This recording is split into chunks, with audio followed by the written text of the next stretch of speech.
Welcome to Dark Knight Films Reviews and another horror movie night. Tonight, I will be reviewing Dawn of the Dead, released in 1978. Dawn of the Dead stars Ken Foree, Gaylen Ross, David Emge, Scott Reiniger, David Crawford, Taso Stavrakis, and Tom Savini. Dawn of the Dead was written and directed by George A. Romero.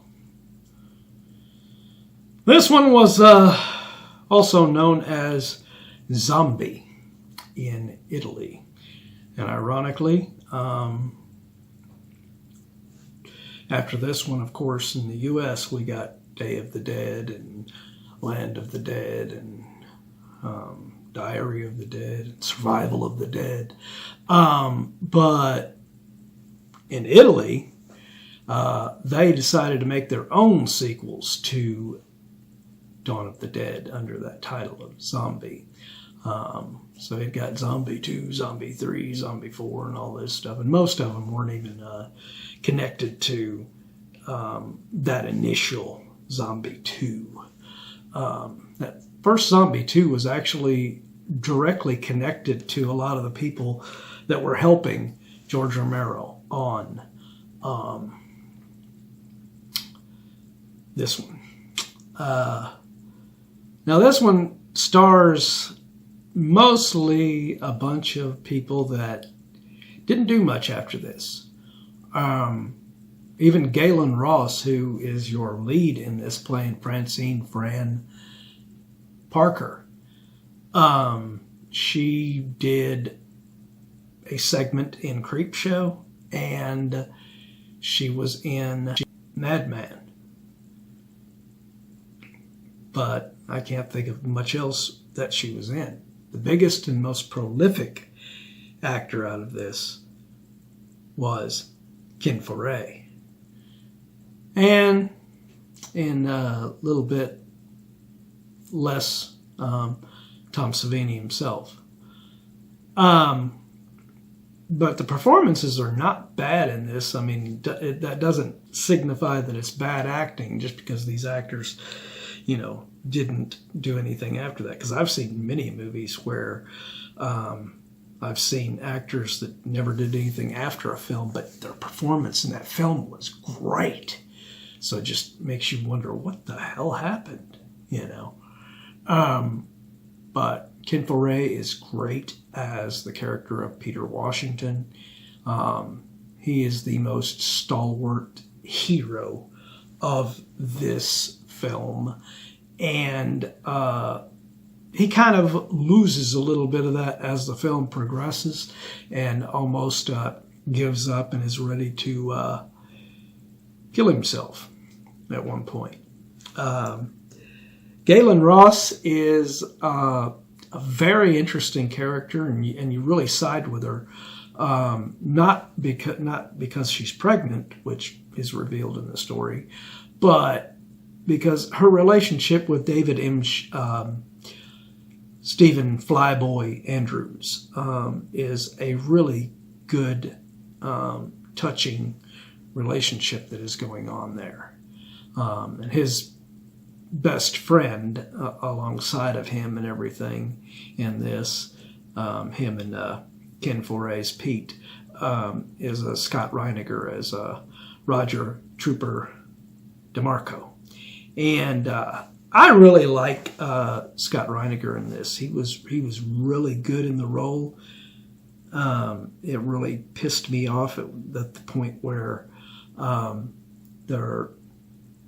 because he's helping to fight the zombies and kicking some ass in here.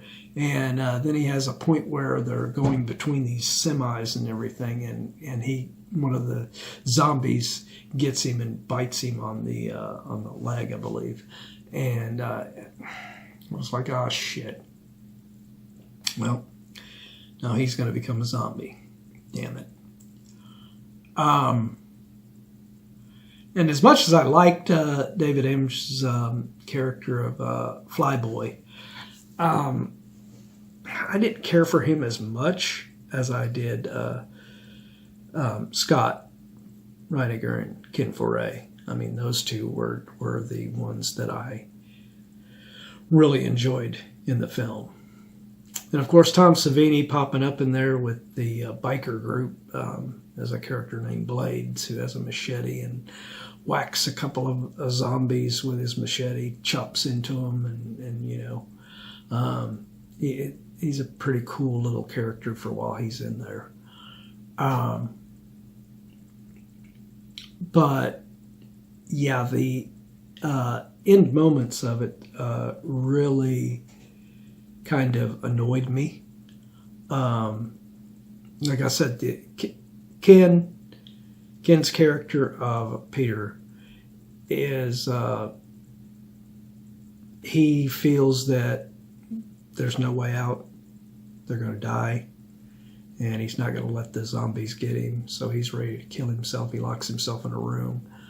But not before. It's this one moment that causes him to go there. And of course, part of that is Scott Reiniger's character of Roger finally dying and then becoming a zombie, which I hated that scene. And then Pete is just forced to have to kill him and everything. But it's when Flyboy is navigating around the mall that they are hiding out in, and he ends up getting trapped in the elevator and injured by the zombies, and then he emerges from the elevator as a full zombie and basically leads the zombies to where Peter and Fran are hiding.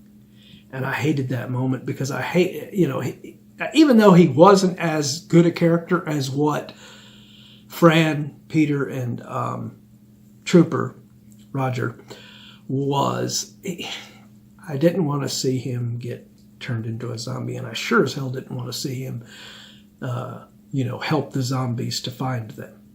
And then once again, poor Peter is forced to have to kill one of his friends there. And it just, it was looking like it was going to be a real downer of an ending with the whole him going to kill himself and Fran trying to escape to the roof. But soon after, he has a change of heart, thankfully, and shoots his way out and goes to Fran, and they escape in a helicopter, which was, thankfully, it didn't end on that downer of an ending. But it is a worthy, really good follow-up to Night of the Living Dead, and some people consider it better than Night of the Living Dead. And I'm not one that goes with the whole thing that this is the superior film and this is the greatest of the franchise. But I will say that it is on par with the Night of the Living Dead. I love both films. So my final review of Dawn of the Dead from 1978, I am going to give this film a 9.2 out of 10. I mean, it could have been a little more perfect if they hadn't done what they did to Roger and Flyboy there. But I guess you can't, I mean, with this small of a cast, I guess you can't have all of them end up surviving and be big heroes and everything. But what do you think of Dawn of the Dead from 1978? Do you agree with my review? Do you disagree? Let me know in those comments down below. And as usual, if you enjoyed this video, do not forget to like, share, and subscribe. And don't forget to click that bell icon so you can be notified about future videos just like this one. And while you're by the subscribe button, click that join button and become a Dark Knight fan. Anyway, hope you have enjoyed this horror movie night, and I hope you will join us tomorrow for another Dark Night Films night. Thanks for watching.